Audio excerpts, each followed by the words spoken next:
Oh.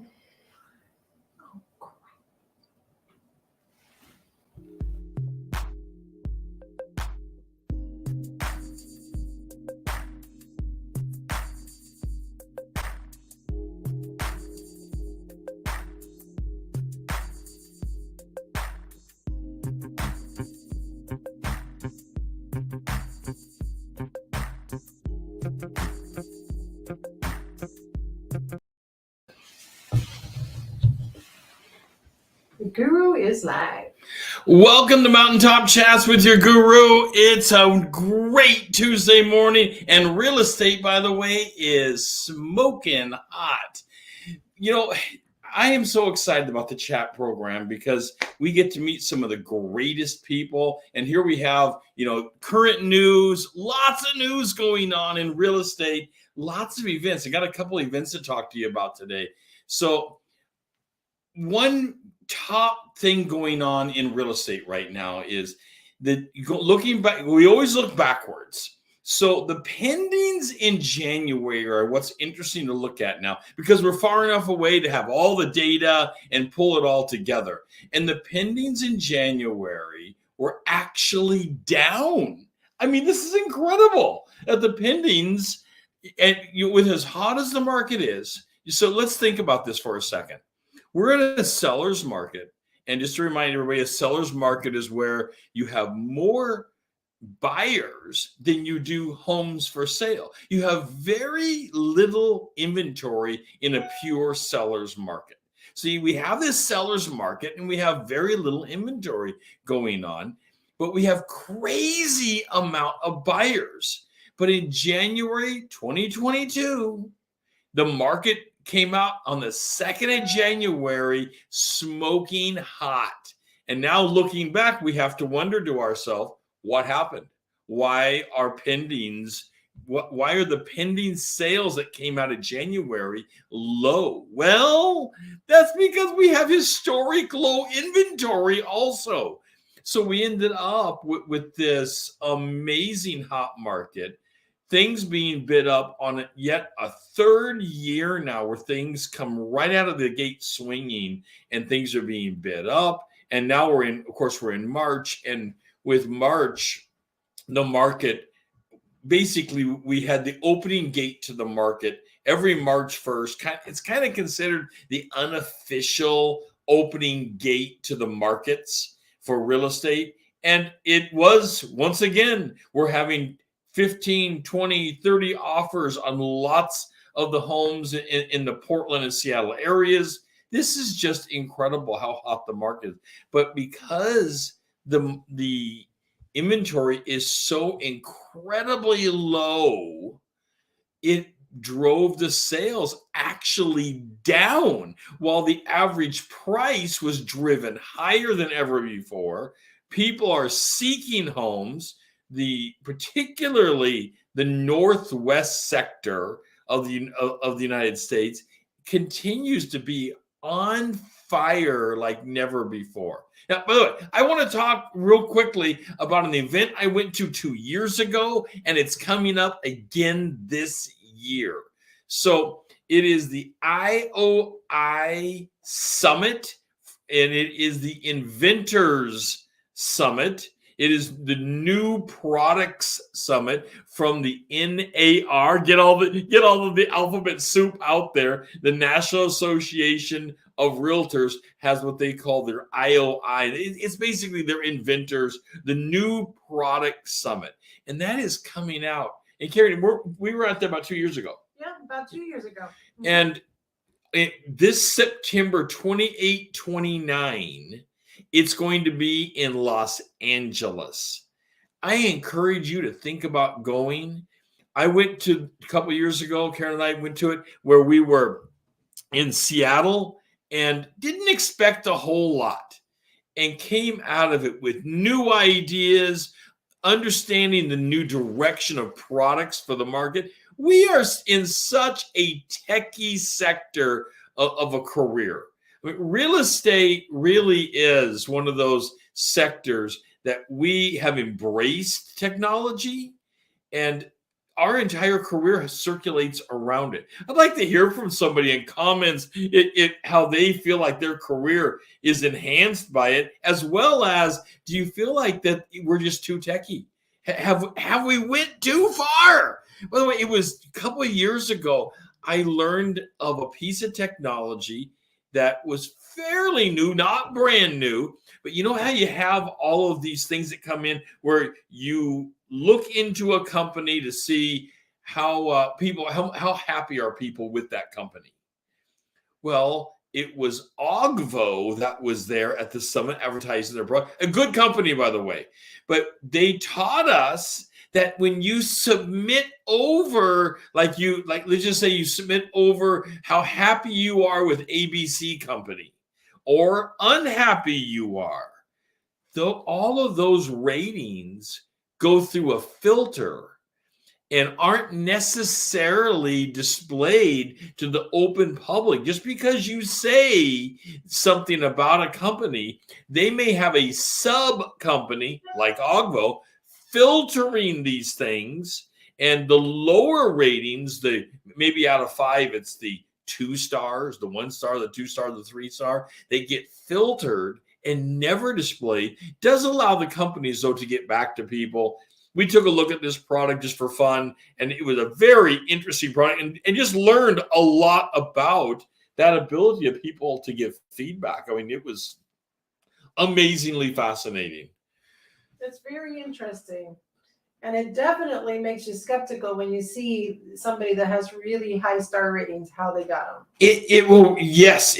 When they have the 100 people with 5 stars, or excuse me, the person who has 100 ratings and they're all 5 stars, how many of those were not released? That's what you have to think to yourself now, because these companies are out there and they filter the results. Okay, moving on real quick. We have so much to get through today. The news is just wild hot out there. I do want to mention something real fun though. If you're looking for somewhere cheap in America to buy a home, where is the cheapest place? Let me tell you, it's not Portland. It's not Seattle. It's not San Francisco. It's not DC. It's not Miami. It's none of those places. But you can still buy a 3-bedroom home in Iowa.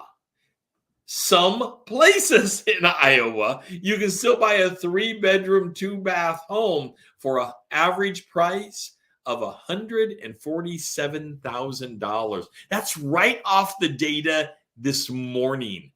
$147,000. That is incredible to think that anywhere in America, and we're not talking dilapidated homes, we're talking about homes that are up to speed and comfortable homes. Still $147,000. That's incredible. I didn't know there was anywhere left in America that was selling, stick-built homes on its own piece of property for that kind of price. You compare that now with the average cost of a home in Portland, Oregon, as of last month, being $564,000. That's, a $400,000+ difference for essentially the same home. So, Ron, I'm not sure if you were ready to answer this, but you were doing some research on cost of living. How does Portland compare, not the home prices, but how does the cost of living compare to the national average? Well, I love this kind of data. So I was pouring through the data out there on cost of living for all the different areas and looking at Florida, and looking at Georgia, and looking at Washington. And I thought, well, I better look at my home area, the Portland metro area. And Portland metro area. So let's explain how it works on cost of living, the COLs. The cost of living at the mark of 100 means you are average for America. Your cost of living is flat. It's just right at average. If you're below, like say you are a 90, you are cheaper than most of America. If you're above 100, then you are more expensive. Well, things like Orlando, Florida come in at 97. Which I thought was fascinating. And so you can look these up. They're easy to Google. But the question was, how does Portland compare? Portland comes in at a 181. 181. We're 81 points or 81 percentage points above what the normal would be for the rest of America. That is just mind-blowing to think that that's where we're at now. And there, by the way, there's some areas that are well above that. I mean, you start looking at Seattle, they're above that, and San Francisco's. And now with that, I will say this: the cost of living also is associated with wages being higher in those areas. We are simply looking at the total package. The whole package, what does it take to live in an area? But Portland is an expensive area to live when you look at the whole package. Even though wages can be a little bit higher here than a lot of areas, Seattle can say the same thing, but the whole package, more expensive. So I want to move on. No, we have so much, got a stack of stuff in front of us, but most importantly, we have a guest today. I am so excited to get to our guest. Our guest coming up here in just a little bit is Tim Sellers. And before we get to that, we have a quick announcement. So, Rod, what does it mean? 7 minutes to a new career. Well, in 7 minutes, we can have a cup of coffee. We can talk career goals and how we're going to help you make the biggest career move in your life.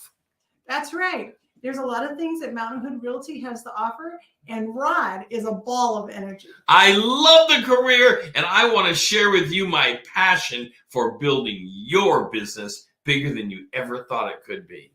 Come spend 7 minutes with us. We look forward to it. Talk to you soon.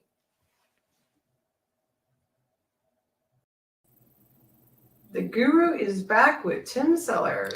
Hey, Tim. Welcome to Mountain Top Chats. Thank you so much for carving out some of your busy time with us. Good morning. It is my pleasure. Well, Tim, of course, Mountain Top Chats is all about real estate, but it's real estate and kind of the everything about the person. So I want to start off with the broad question of, what got you into real estate? Why did you even start to think that real estate was a career? Well, I am a third generation realtor. My grandfather was a realtor. He didn't do it full time, but he still was active in it. My mom was a realtor since 1974. And after several years at another company, she started her own brokerage. And growing up in that, it was just a natural for me to give it a try. I didn't know if it would be a long-term career, but that was 1988, and here I am still. You're still working in it now. Right. That's amazing. So you are a true third generation. Yes. So, Tim, have you had any other careers? I mean, has it all been real estate? As far as career, it's all real estate. I delivered pizza. Well, that's a career. Pizza can absolutely. It was temporary and it was fun. One little side benefit is I sure did learn the roads well, and that's a good career in real estate agent's career. I love it. Hey, Tim, what is one of your favorite things about real estate? People. Absolutely, it's just people. You get to see people in a slightly more intimate way than you would in other professions, because you're relating to where they live, what they are dreaming of. You get deep into their lives, and granted, it tends to be fairly temporary, but it builds relationships. And well, I mean, it's what you're dealing. Become friends. You're dealing with one of the most expensive things that people ever do in their lifetime, and that is buy a home, and they build wealth through that, right? Absolutely. So, of course, it's stressful. So, tell me about some of this. How do you help people deal with the stress of it? I mean, they talk about moving or buying a home as being one of the top 5 stressors in their life. Well, I don't have a simple answer for that, but when I'm dealing with people, I want to tell them the truth. And sometimes you can convey the truth and it doesn't communicate well. But if you can back up the truth with stories, that can get them to a deeper understanding. And having so many years of experience, 33 years now, I have many, many stories to tell. And for most circumstances, I've got one or two things that help people relate. And I try and bring a little humor into it whenever possible. But if I can tell them the truth and enhance it with stories, it's not just a better understanding on their part, but it's comforting to them. I would agree with you. Now you do something, Tim, and you've taught this skill set to me, and that is you use a calendaring method to help alleviate some of the stress with people you work with. How does that calendaring method work? Well, it's simply Google Calendar, and that is available to anyone with a Gmail account. And I create a calendar for each listing and create a calendar for each transaction. And I update it as the transaction progresses or the listing progresses. But that calendar is also shared with the client. And often they're able to connect directly to it. They are not allowed to make changes, but they can view it. And then there's people who either don't have that Google account that allows them the easy access, or some people just don't have computers or smartphones that allow them to do that. And I'll print it out for them. Wow. And that's a real comfort to people to have that calendar right in front of them.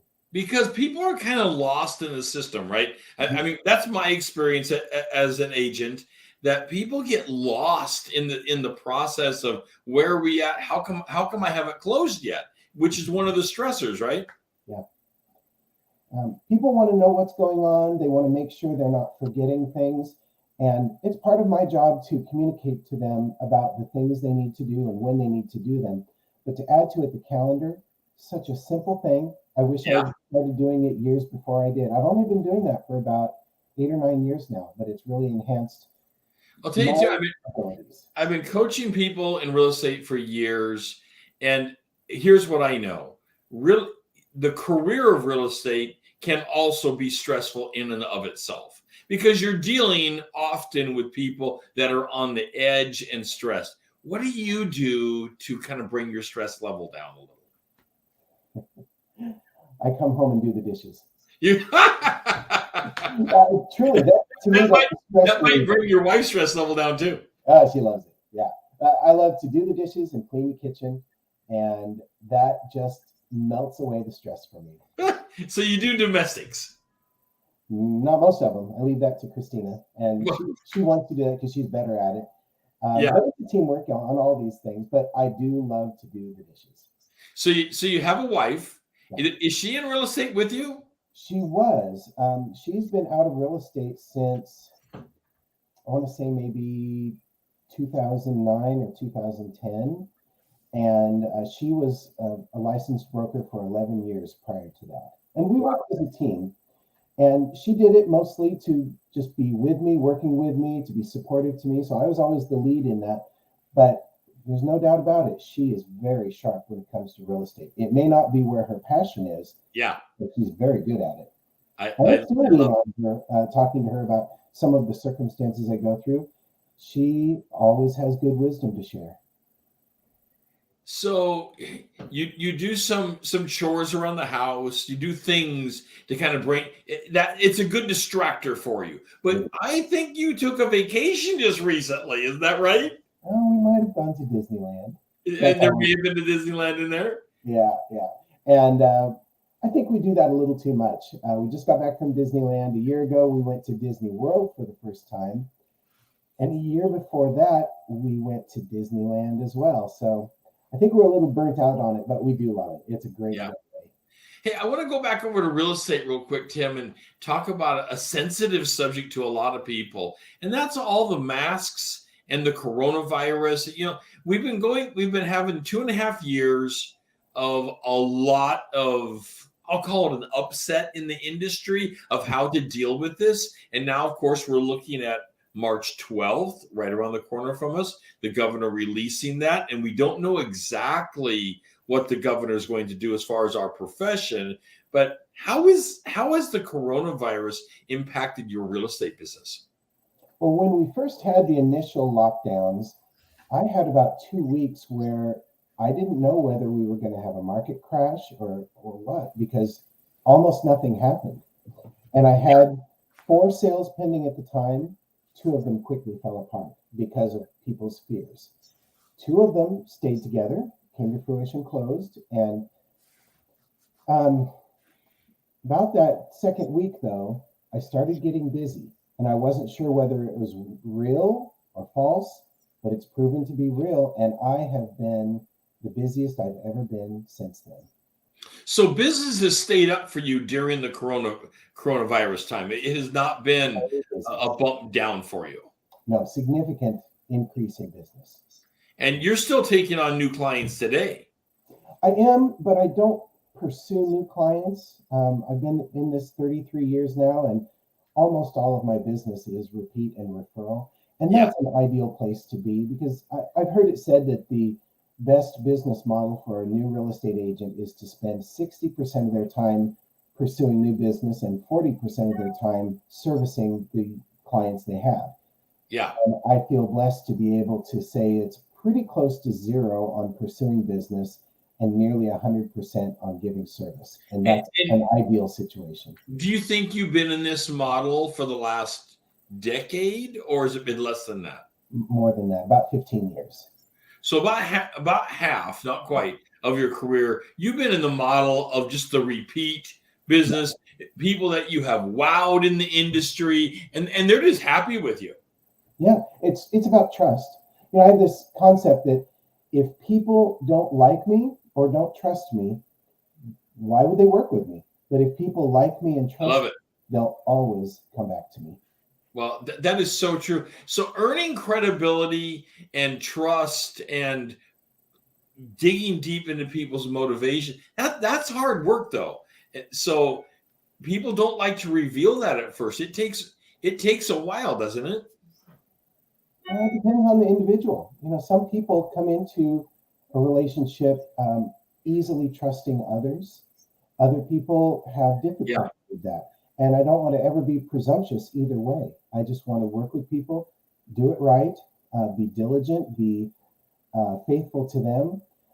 Sometimes having little phrases, which are true, I'm making true statements, but they come across especially well, can really help build relationship. One of the things I like to tell people when I'm early in the business relationship is that I will be as patient as they need me to be. And similarly, when the time comes, I'll be as diligent as they need me to be. And that sort of phrase, while it's I like that. True, it's very comforting to them. I don't ever want to come across pressuring, but I want them to know that when the time comes, I'm ready to work for them. Let me do a check-in with Karen. Make sure, do we have anybody writing to us, Karen? Let me double check. This show cannot be run, Tim, without the backroom people that actually is making all the technology. I get to sit here and have chats, and all the technology is being run behind the scene, and Karen's checking on the chats. We have a question as to, Tim's been in the business a long time, and the person wants to know, does he have any suggestions for new brokers? So if you couldn't hear that, Tim, the question is, do you have any, person is asking on social media, do you have any suggestion for somebody just starting in the business, a brand new broker? Absolutely. It is critical that they choose the company they work for carefully. When we were raising our son, I told him, be careful who you choose as your friends, because you will become just like them.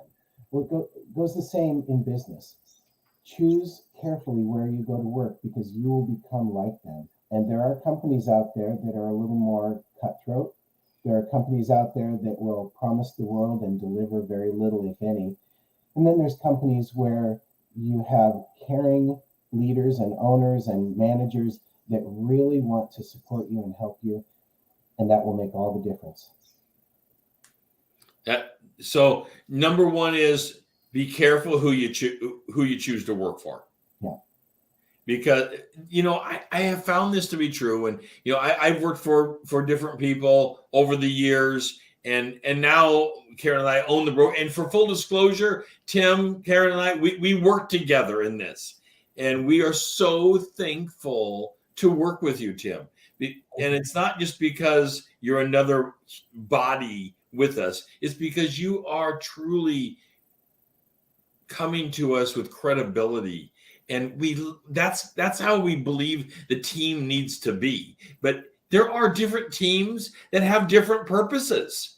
And people may choose a team for all kinds of different purposes. The one purpose I have found that doesn't work is when someone chooses a team solely for money.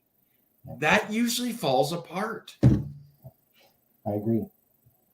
There's nothing wrong with making a good living, but if you put your focus on money, you can't focus on service. You can't do both. So focus on service. My mom was my principal broker for the first 32 years of my career, and I was so privileged to be mentored by her, to learn from her, and the wisdom that she gave me.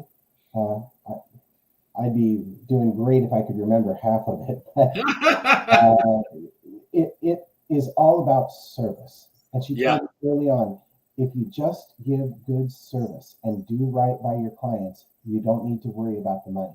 It doesn't mean you'll make a huge amount, although I've done good in my career. But if we just focus on giving good service, you don't have to worry about the money. Well, Tim, I've got to ask, we're down to just a few minutes here on our timing, but I've got to ask, with your many years in the market, you're so busy, where do you see us going next in this? I mean, people are worried. We have a war going on right now. And by the way, I didn't mention it earlier, but our hopes and prayers are with the people of the Ukraine. And we'd like to get some insights from a 33-year veteran. Where do you believe this market's going? Do we need to be in fear as a market because of the war? Or are there other factors that you foresee out there? I don't think I have a good answer for you. I'm not in fear of what might be coming. I've been through the downtimes, and what you do is you adapt. And most of my career early on, I had to work hard for any leads that I could get, and I had to diligently try and generate those leads. But when the market was down, we just adapted, and we don't know what's coming. I can't say I can predict what's coming. But there's smarter people out there that can probably do a good job of that, and I should be listening to them. But regardless of that, just understanding that people want to buy and sell in a strong market, and sometimes people need to buy and sell in a weak market. And if you are ready to still give that great service, you'll win the day. I just dearly love it. That's exactly right. Nobody can predict the future. It's not. People ask me all the time, "Oh, Rob, what if I buy something today? What's it going to be worth in 3 years? Or are we going to crash?" Nobody really knows. I mean, most economists right now are believing that we are stable, but then you get things like the war that comes along, and how is that going to rattle the cage? And we really don't know exactly what's happening with it. Going back to the question though we had, Tim, on a new broker. So what do you believe a new broker should they focus their first year on a deal every couple months? Or do you think is there a reasonable goal you see for a new full-time agent in the industry? Well, that's really hard to say. I'm so far from that at this point. But from the standpoint of encouraging people, I think that one sale every other month, it's hard to sustain without another income source. And I respect and sympathize with people in that position, because it's hard to get started in this industry. But if they will commit to having a good mentor who's preparing them, and if they are willing to work alongside them, if they can do a little better than one every 2 months, I think they can get a good start. And at the point at which they have 10 to 12 sales, they have enough experience that they can start branching out fully on their own under their principal broker, but not needing a full-time mentor. And I think a lot of times, Tim, people tend to branch out too early. They get that 1 or 2 sales, and they still can't answer the questions that come from the sellers and buyers enough, because there's so many questions. That's where you lean on your principal broker. That's why it is so valuable to have that principal broker that is genuinely supportive. And now, when I had a point in my life a little over a year ago where I needed to find a new company to work for, I had no question about where I wanted to go. I didn't know if you'd take me. I'm glad you did, but there was no question that I wanted to jump on board with the two of you. But new agents, it's a struggle because they are getting recruiting from so many sources, and they're promised the world. What I found is that even though I didn't need the mentoring you have, I observe how you treat the other brokers, some of them very new in the industry. I observe what you do, and if I were just getting started, I would want to work for you as well. Plus, you've got me with many years of experience, Ginger with many years of experience, you and Kevin each have many years, so it's not just one person, it's a team of support around. Right. And I'm always eager to be supportive, whether it's others in our own office here or in other companies. Just because they work for another company doesn't mean I'm not eager to be supportive and encouraging to them. I agree with that statement. I don't view that these deals are one versus another. I believe that all these deals are bringing two sides together and making it happen. And that's what I see you doing, Tim, is bringing your deals together to make it happen. And I respect that so much. And yet, at the same time, making sure to put my own clients' needs first. Hey, Tim, we're running out of time here. I got one more question. Right. I know you have pets, and I always like to, bring in the pet question because I love my pets. And as you know, as a mostly blind individual, I have a guide dog and I have pets, but I also know you have pets. What kind of pets do you have, and what's going on there? Well, let's start with our cat. It's actually our son's cat, but when he went to college in Oklahoma, left her behind. So we have a little calico cat. And then about 8 years ago, we got a beagle. First dog we've ever had. Yeah. Might have been better to get a less challenging dog, but he's wonderful. His name is Diggory. And then after about 3 years of having Diggory, we realized Diggory needs a companion. So we got a rescue dog that's a Chigi. And Chigis are a Corgi Chihuahua mix, and he's just adorable. And they make a great team. And they play together. Oh, they do. Did they play with the cat? They want to chase the cat, but she won't run, and that's frustrating. She just stands her ground. We have a little terrier, Marbles we call her, and a twinned Toto on Wizard of Oz, a Karen Terrier, and she would love to play with the cat, but the cat wants nothing to do with her because mostly she wants to chase the cat. Yeah. Oh yeah. Well, Tim, it has been such an honor, such a blessing to have you. I learn every time we get together. I learn so much from you, and I want to thank you for being on the Mountain Top Chats with me today. My pleasure. Thank you, Rod. Thanks, Tim. Talk to you soon. All right, bye. Okay, I've got a stack of stuff. Karen, I don't know if I can get through everything today, but I'm going to try. I tell you, talking to Tim is always so insightful, and watching him do the business is inspiring because everywhere he takes the business and how smoothly he gets it done. So I want to talk about the Oregon mask mandate briefly. It came up in our conversation, but the Oregon mask mandate is ending on March 12th. What we don't know in real estate or other professions for that matter, like the hospitals and nursing and all these things, we don't really know from the governor's office yet how this mask ending thing is going to impact the professions. So that's going to be quite different. Does it end for us? Do we have to continue to have masks inside showings? And what's going on there? So big changes in real estate coming up. So I would ask you out there, what are you still using masks? What is your company policy with masks? Are you still using them for showings? I mean, I know how it is.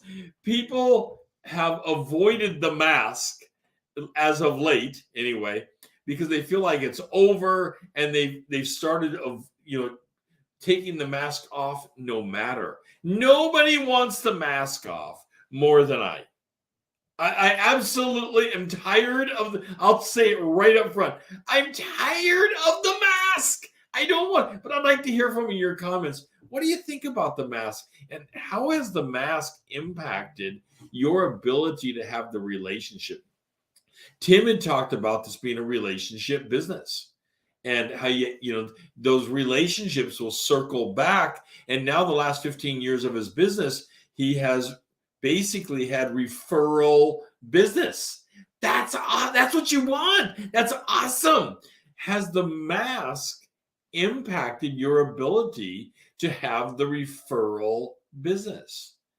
And I believe that it is going to have an impact long term on how this is happening. And I think it's harder to build a deep relationship with somebody and have the mask on because they can't see you.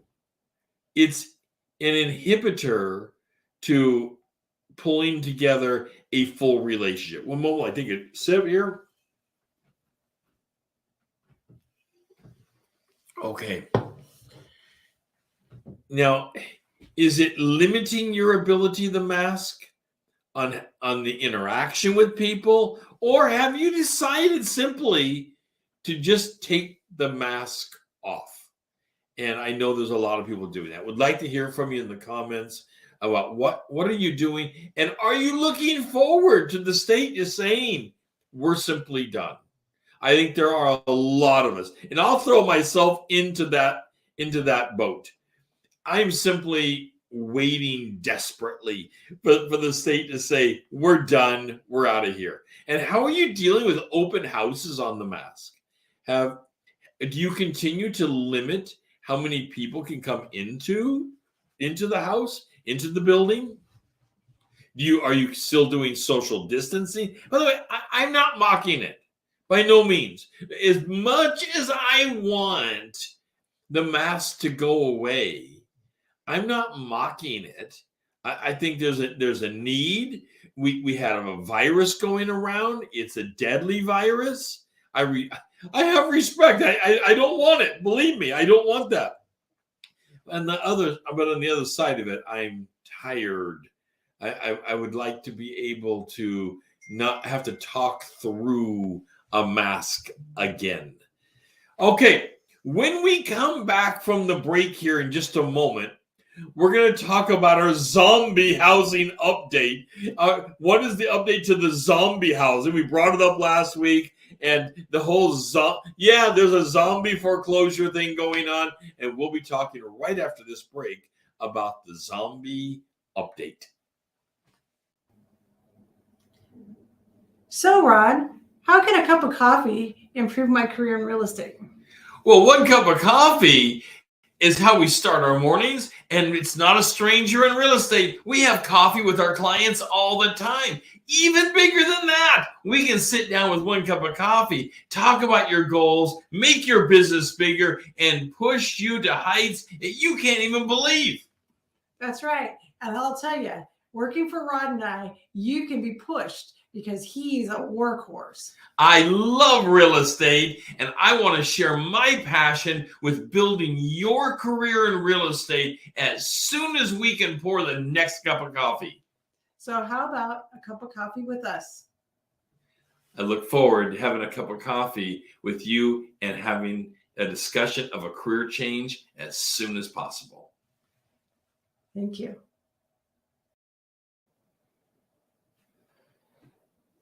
The guru is back. Okay, it's zombie update time. So just to remind you, what are zombie houses? What are zombie foreclosures? These are the houses nationally. And I didn't coin the term, by the way. These are the houses nationally that are sitting empty, owned by banks. And everybody seems to think that, well, the bank will take anything for these. And let me guarantee you that is not true. It is just simply not true that the bank will take anything. The banks all have their book rate on these things. They have how much is invested. And if they can't get the right amount, they're better off to let the asset sit on their books and let a house sit empty. I know it becomes just kind of that crazy. So the zombie update is that there's still about 1.4 million zombie houses. That is foreclosed homes. People have given them up. They've walked away from the home, and the home is just sitting empty. And this is on a national scale, not here local. 1.4 million, almost. It's close. 1.386, I think. So about 1.4 million homes that are what we call the zombie foreclosures. That's crazy. It's really something. They believe this year alone, that number will go up by about 10%. And we have nothing showing us in the last week that number is not still on the rise as we talk right now. Still on the rise. The zombie foreclosures. We get called all the time where a homeowner will say, I have an empty house sitting next to me. Can you, as a real estate, can you do something about it? And the answer is probably not. Most of the time, probably not, because it's owned by a bank, and what they are called REOs, real estate owned by a bank. REOs, they are held until the bank wants to sell it by the asset manager. And it gets really complicated. But foreclosures right now are way down. Even though there's 1.4 million zombie, which is a little strange in such a need of housing time to have that many zombie foreclosures, we still have few foreclosures on the market. Foreclosures are just way down. Comparison to looking back in 08, 09, and 10, where foreclosures were soaring, even into always close as 2014, 2015, where foreclosures were still pretty high. Right now in 2022, foreclosures are way, way, way down. Okay, huge news update. We mentioned last week on the love letters. And I thought, okay, love letters for Oregon are over. There's a ruling that you can't have love letters in Oregon. Well, it's amazing how much can change due to a legal case in 1 week. 1 week.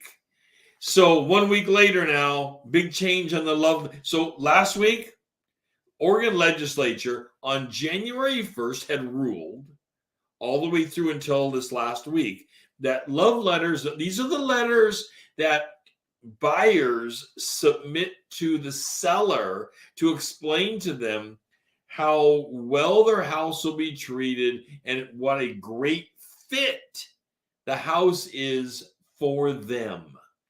Well, they've looked at this as a problem.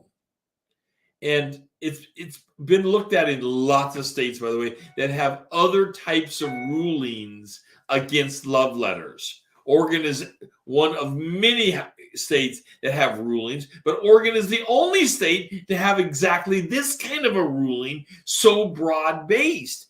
And Oregon's ruling came out that love letters are just over. Done. Well, that is rare. In fact, Oregon's the only state to have that kind of a broad-based ruling out there. Well, it was challenged by a group to the court, a federal court, and the federal court has put a stop to it. They have stopped the presses on this and said, hold on, this violates strict scrutiny. Now, so I'm going to take a second here. I'm an attorney, so we're going to get a little deeper into what does that mean. So we want to break this down just real briefly. So these love letters, what did they typically look like?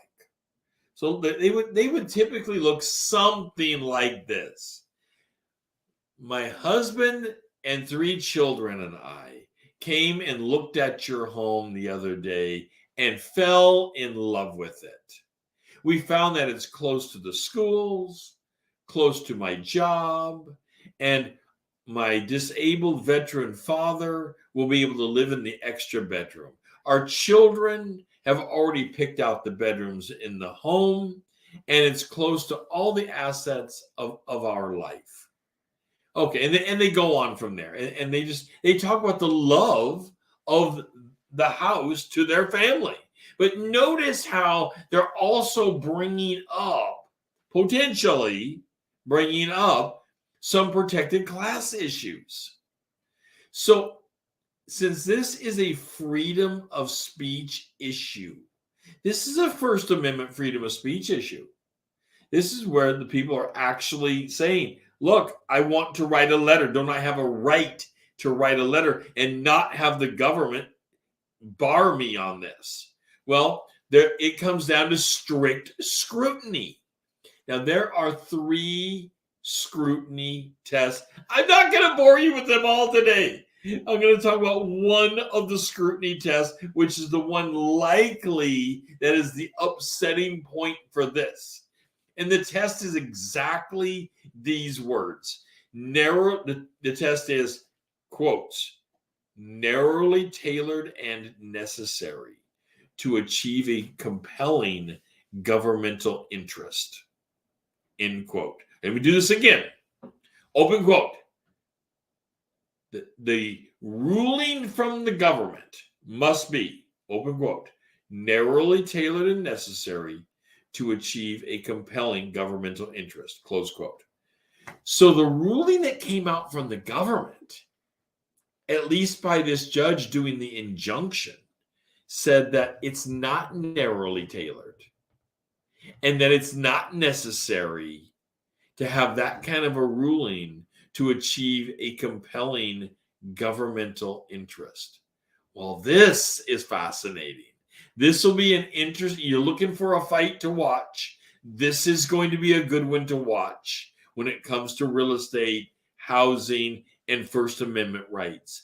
This is going to be a very interesting one to watch because the test is declaring, the judge is declaring that the ruling was overly broad and that it is possible for someone to write a love letter and not mention these other protected classes. And I think the judge is probably right. We'll see how it comes out. But, if you really wanted to sit down and craft the letter, you wouldn't have to mention these other protected classes. They wouldn't have to come up. And you could write a love letter without it. So I think they're probably accurate. So I think Oregon legislators are going to have to go back and recraft, if they're interested, and recraft new legislation on how this will happen. We'll see how the court case comes out. We currently have an injunction against it pending a federal court case. So we'll see how it comes out.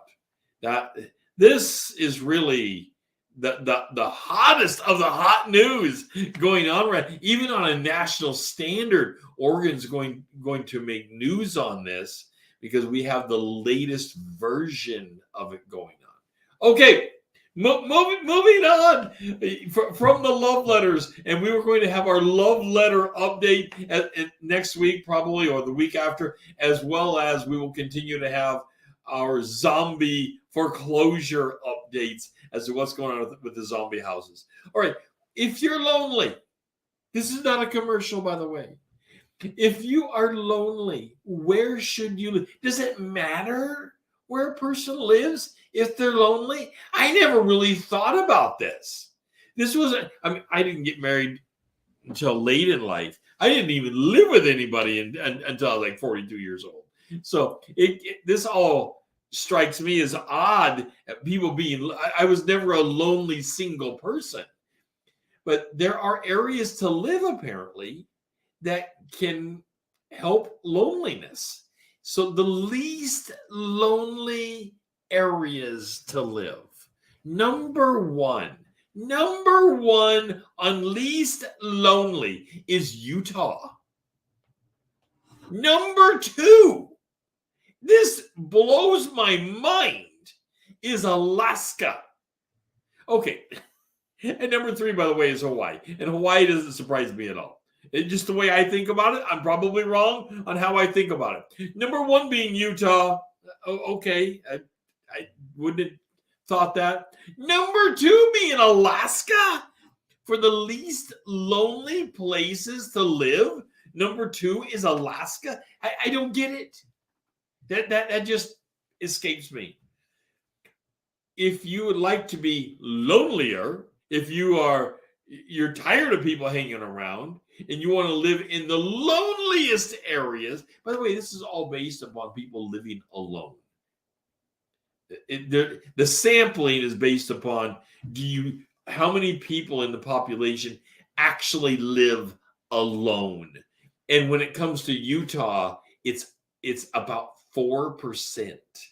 It's small. Oregon, by the way, is 5.3, and the state of Washington is 4.8. It's very, very low. Very few people live absolutely alone in these states. But if you are interested in lonely areas, you need to go no further than District of Columbia, D.C., Washington, D.C.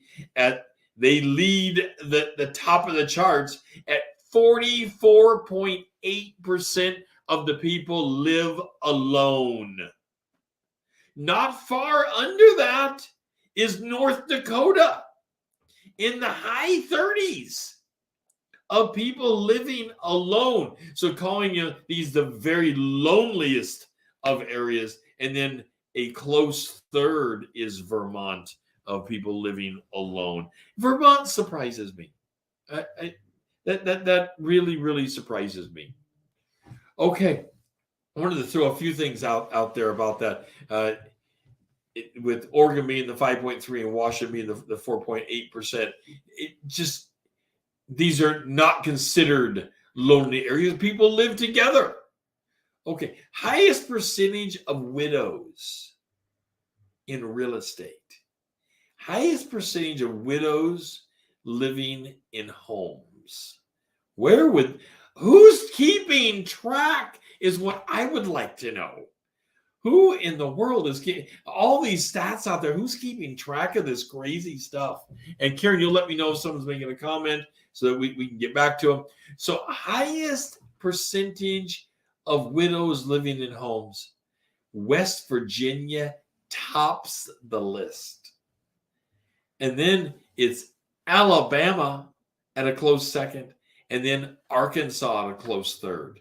For the highest percentage of widows, their spouses are dying early or something. I don't know more data on it, but I thought that was fascinating. I read across this stat and thought it was absolutely fascinating. Now, this is not going to surprise you, because what states have the highest divorces? Well, it's Maine and Nevada, but that wouldn't surprise anybody who's looked into this.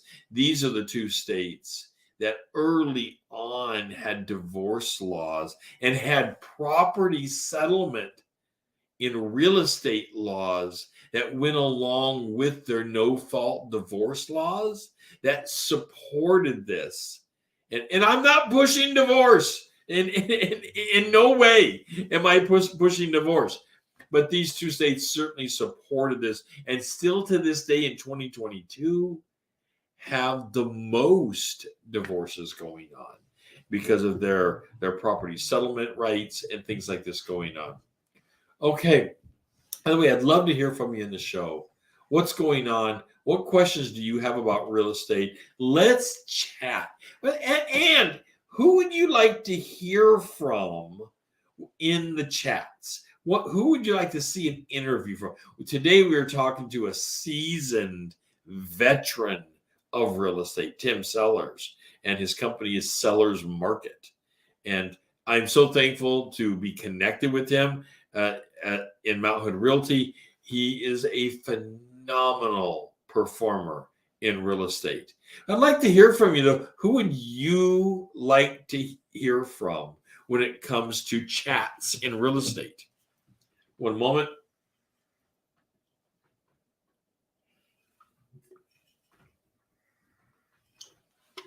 Okay.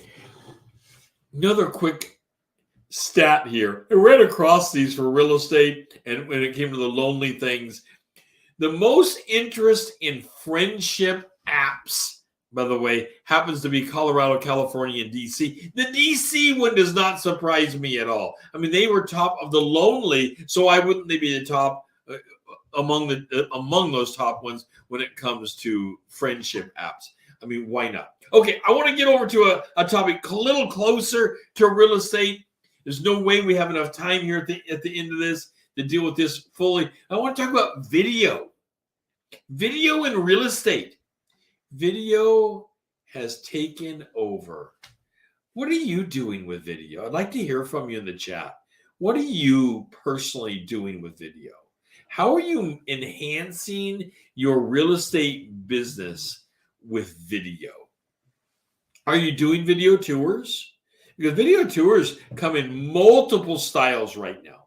You can go around and take a bunch of pictures, stitch them together, and there's lots of apps to do this. Let me know in the chat, what app are you using to stitch together your pictures to make it look like you have a video? Because you don't actually have to take a video now. You can take still photos, put them into an app. It will stitch them together and actually make a video for you out of it. One of the companies is called Video Tour, Karen. Oh my. Ah, goodness sakes. Cut me off there. Anyway, it's Tour Factory. That wasn't a Yeah. It's called Tour Factory, and they do an amazing job. But there's lots of them out there that do this and will stitch together this and make it look like there's movement by zooming in and out and across the individual photo. And they do it phenomenal and cheap. And there's just lots of apps out there doing it. And of course, you can have video, actual video. And then there is the next class up of video tours where you can click on the image and walk yourself around the house. If you're doing this, and there's a name to that kind of a camera, if you're doing this, I would like to hear from you. Are you having success? Are you having better success with video tours by having people do a self walk around? I mean, some of these are so good. You can zoom into the carpet and see the individual fibers. You can turn the camera and look at the ceiling and look at the texture of the ceiling. You can look at everything. It's shockingly fantastic what's going on. I'd like to hear from you on the video tours. What is happening and what kind of success are you actually happening with it? Now, next week, we're going to continue our conversation about video tours, and we're going to talk about video stalking of buyers. Yeah, we plant a seed here, video stalking of buyers. And this is something actually happening in real time. And I want to talk about video stalking of buyers going through and occupied, but not at the moment. The sellers have left, but they're being stalked with video. This is Mountain Top Chats with your guru, and we have a final announcement, and we'll be talking to you tomorrow. All right. So, Rod, what does it mean? 7 minutes to a new career. Well, it's 7 minutes. We can have a cup of coffee. We can talk career goals and how we're going to help you make the biggest career move in your life. That's right. There's a lot of things that Mountain Hood Realty has to offer, and Rod is a ball of energy. I love the career, and I want to share with you my passion for building your business bigger than you ever thought it could be. Come spend 7 minutes with us. We look forward to it. Talk to you soon.